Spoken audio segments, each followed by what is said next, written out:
Hello students. तो आज हमने issue of share chapter start करना है। ऑलरेडी कई चैप्टर्स का वीडियो मैं अपलोड कर चुकी हूँ, आप रेफरेंस के लिए रिवीजन के लिए उन्हें देख सकते हैं।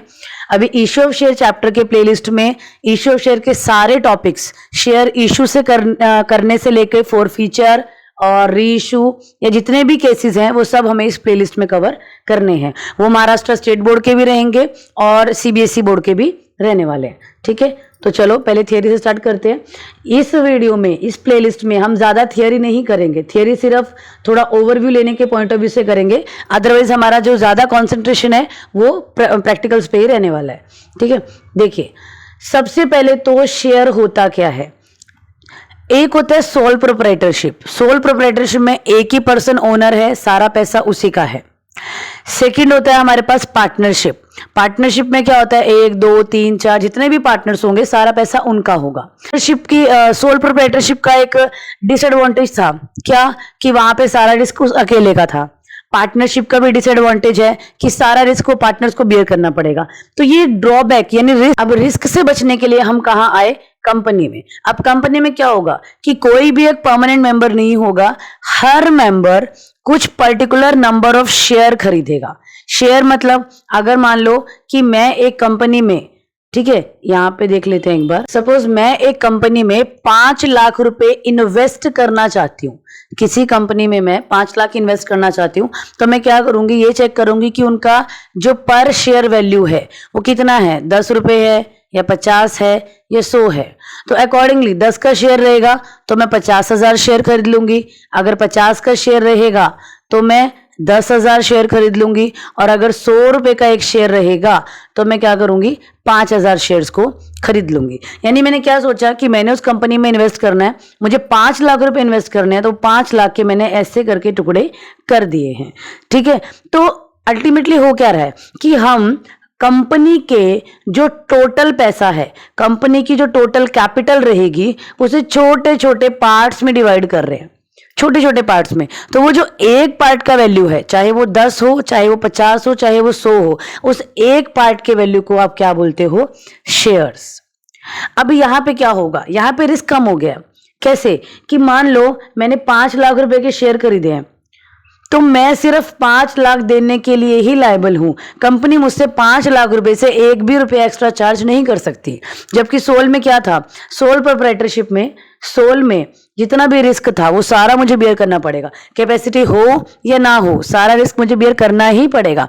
पार्टनरशिप में क्या था, वहां भी यही था। अगर पार्टनर है और कंपनी को कोई रिस्क हो गया तो हमारा कैपेसिटी है या हमारा कैपेसिटी नहीं है, हमें वो लॉस बियर करना ही पड़ेगा। But in case of a company, अगर मेरा कैपेसिटी 5 लाख का है और अगर मैंने वो कंपनी के 5 लाख शेयर खरीदे हैं, तो 5 लाख से ज्यादा मुझे कोई भी पैसा कंपनी को नहीं देना है।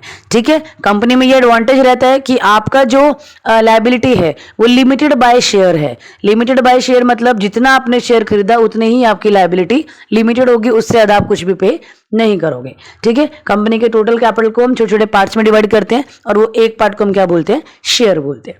ठीक है, चलिए इसके बाद शेयर कितने टाइप के होते हैं। शेयर होते हैं हमारे 2 टाइप के, एक होता है इक्विटी शेयर्स और एक होते हैं हमारे प्रेफरेंस शेयर्स। जो इक्विटी शेयर्स होते हैं ये कंपनी के ओनर होते हैं, यानी इक्विटी शेयर्स को हम बोलते हैं ओनर्स फंड।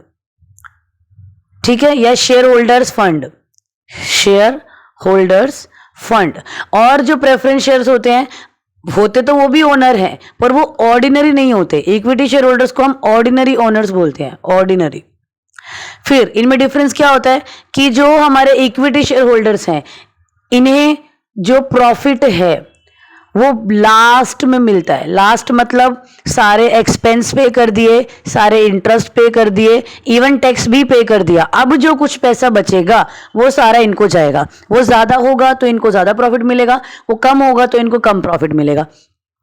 हाँ जी, प्रेफरेंस शेयर होल्डर को क्या होता है कि उन्हें डिविडेंड में प्रेफरेंस होती है। ठीक है, एक्सपेंसेस पे करेंगे, उसके बाद हम क्या करेंगे, interest and tax and then preference का डिविडेंड पे कर देंगे। इनको देने के बाद जो बचेगा वो इक्विटी वालों के पास जाएगा, यानी पहले इन्हें मिलेगा। इन्हें देने के बाद अगर कुछ नहीं बचता है तो इक्विटी वालों को कुछ भी नहीं मिलेगा। ठीक है, मेजर डिफरेंस क्या है यहाँ पे, मेजर डिफरेंस ये है कि ये फर्स्ट पॉइंट था सेकंड पॉइंट क्या है कि इक्विटी वालों को वोटिंग राइट्स होते हैं, इक्विटी वालों को वोटिंग राइट्स है, प्रेफरेंस वालों को कोई वोटिंग राइट्स नहीं होते।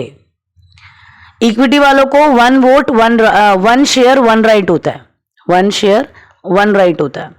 इसके बाद नेक्स्ट क्या है, थर्ड, इक्विटी वालों को हम जो है वो प्री इम्प्टिव राइट देते हैं।